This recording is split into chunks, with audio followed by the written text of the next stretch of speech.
What's up, everybody? I'm Chase Lee. And you know what? Sometimes when I'm sitting at my desk or piddling on my phone while I'm in the bathroom or something, I'll receive an email or I'll receive a message on Facebook, and I will be contacted by an independent filmmaker asking if I could review their film for this YouTube page and just to kind of spread the word out there about their film. And I will always oblige to this, by the way. So if you are a filmmaker out there, please send in your movie for me to review, whether it's a short film, full length. I will review it all. I absolutely love that because it shows that this community is as strong as ever. I'm a part of the filmmaking community. I majored in it. I've made films that are absolutely awful. And so when I receive messages like this, I always get a smile on my face because it shows me there are still passionate people out there putting in the grind, putting in the work to make one of their visions come true, grind it afterwards to get that promotion out there, to get distribution, and to contact people like myself and other movie reviewers online to review their film, to spread more awareness. I always give props and credit to that. I sometimes I won't review films if I'm busy, but for the most part, like 99.9% of the time, I will. If you just email me or message me politely, I will more than be happy to. So the message I got was from Mr. Joe Baden or Badon. I don't know how to pronounce it, but don't worry. Just tell me down below if the cast or crew is watching this right now. And he is the writer, director. Oh, God, he did like sound editing. He did a bunch of stuff on this movie, which is typically what directors do. They will do a lot of the other jobs on set if if it's a very low budget film. So I give him credit for that. Anyways, he directed this, and this one's called The God Inside My Ear. Now this one is about Elizia, and she right off the bat she's broken up with by her boyfriend, and her boyfriend is saying that he hears voices, there's conspiracies. He's basically just saying that the government's watching him and all this stuff. And so he looks paranoid and she looks normal, and she's like, okay, I guess we're breaking up type of deal. And so this is where our movie kind of picks up, where we follow Elizia as she is starting to hear voices inside of her head, coming up with these conspiracies. And she's starting to emulate her ex-boyfriend a little bit. So she starts to dive into this really like surreal paranoia type of pocket within her life, and it's just that's pretty much what it is. She just spirals downward, and we kind of see this journey that she takes. And so I never knew about this movie going into it, never even heard about it until Mr. Joe contacted me. I saw the trailer and I was like, this could be interesting. Kind of looks like that movie I saw a couple years ago, The Void. Kind of had the same similar horror independent vibe to it. So I'm like, oh, all right, I'm all down for it. Let's do it. And so I saw it. It's not bad. There are some issues with it, but I think concept alone and directing, this is a pretty neat little flick. So as soon as the movie started, we start with the breakup, right? And from that point on, from start to finish, this movie is a thrill ride. The way this movie is edited and the way it is directed and edited so smoothly that whole hour and a half, it whizzed by. One of the fastest independent films I've seen in quite some time, where I was sucked in as soon as the movie started, and as it kept going, as it started getting crazier, and as the main character started getting crazier and more paranoid, I start to get more and more invested. Now, I do think the end of the film, the end reveal, does kind of suck the room out a little bit. Suck the air out of the room a little bit and kind of deflates the tension a little bit. I kind of wish they would have left it ambiguous and not really reveal that and just kind of ended it the way they did. So I guess just omitting that little twist out and we would have been good.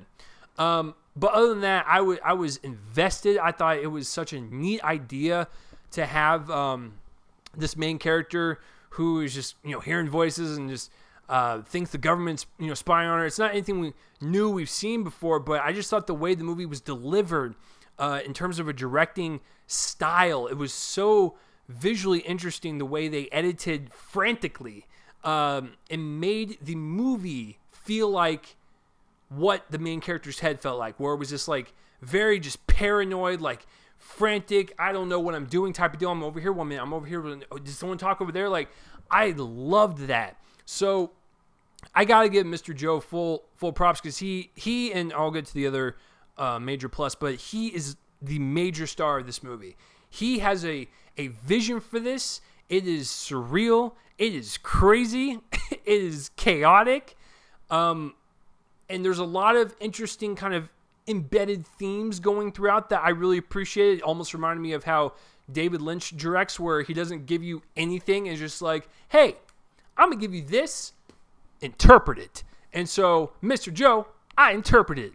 And I really do appreciate that. There were a couple scenes where maybe they like ham-fisted the dialogue and the exposition in your face, but that didn't bother me, because most of the film was so stylistically done in terms of character directing, editing, and even cinematography, that I could excuse all that. Speaking of the acting, I think Lena Gregg, I think that's how you pronounce it, she plays the main character, Elizia. Fantastic job. Just to see her character arc from start to finish, being normal, then going crazy, maybe kind of mellowing out, and then, oh, what was that towards the end? No, she did a fantastic job really selling me on this character who is hearing voices and is going throughout the world, just looking crazy to everyone. So, fantastic job on her part. Here's where it faults a little bit. Everyone else, not so much. I didn't like any of her friends, those actors. I thought they didn't work at all. Every single line that they spoke, and maybe it was just the way those particular dialogues were intercut in the editing room, but I just thought their delivery was very awkward, very stale, and really just felt like this first draft line read type of deal, and I'm like, I'm good. So all the other actors, no thank you. But she saves this movie. She is great in this. And on top of all that, I enjoyed the music to this little film. It once again was very consistent with the cinematography, the directing, and the editing, and really heightened this sense of paranoia that Joe was trying to go for, and completely nailed it with the score. Yeah, so I really enjoyed the music while I was watching, because I watched it on my headphones. Sometimes my speakers aren't really great on my computer, or my entertainment system in the living room. So I watched it on my phone, but I have the Bose headphones, so it has good audio, and that music was killer in my ears. I absolutely loved it. Going back to what I said earlier, this film does not spoon feed you. It has interesting themes going. Like I said, sometimes a little ham-fisted.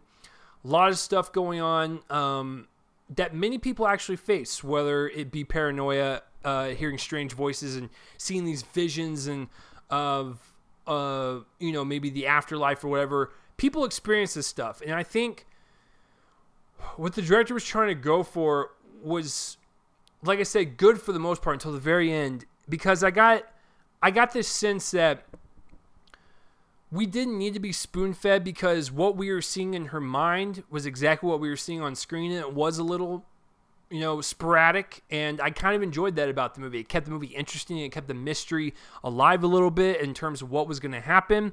Once again, I must hit on this point. That last reveal at the very end, I really don't like. And it just takes the tension out. But I think when you have 98% of the movie that you dig, I mean, yeah, the ending could have been fixed, but I think for the most part, it is a wonderful journey where a main actress completely carries the movie and just really makes you feel like you are her. She makes you feel like you are kind of, just going all over the place, wondering like what's real and what's not. Absolutely love that about her and the journey at hand. Like I said, neat little flick, great concept, of paranoia and hearing the strange voices and seeing the vision and stuff. I always love that type of stuff. But I think what they did for this one was make it, stylistically pleasing in terms of on a visual front and the narrative front. And I would recommend this even with my problems. So I'm going to give The God Inside My Ear a B minus, and I was going to give it a C plus. I just thought it was okay, but as the movie kept going, because it did take a little while to keep going, once I got into it, because I realized that this movie was happening faster than my brain was processing, because like I said, from start to finish, it's just a ride. So it took a little bit for me to actually like get hooked into the story, but I knew what I was watching was pretty interesting stuff. But as it kept going, and as Miss Gregg like just kept performing the role, I was just like, she's funny in some scenes, like she's horrified in some scenes, like she's scared, she's happy. Like I was like, this performance saves it. So it takes it from a C plus. I'm gonna knock it up half a grade to a B minus. So that's what I'm gonna give The God Inside My Ear. So what do you guys think of this movie, or have you even heard of it? Comment in the place where on my face and let me know. And yeah, if you are an independent filmmaker and you want to send your movie my way, please message me and I will get to you as soon as I can. But thank you, Mr. Joe B, for sending me this one. I enjoyed reviewing it, and hopefully cast and crew, whoever's watching this, hopefully I represented your movie well, and hopefully this will give more exposure to it. So I'm Chase Lee, guys, and tune in next time for whatever I review next. I will see you guys later.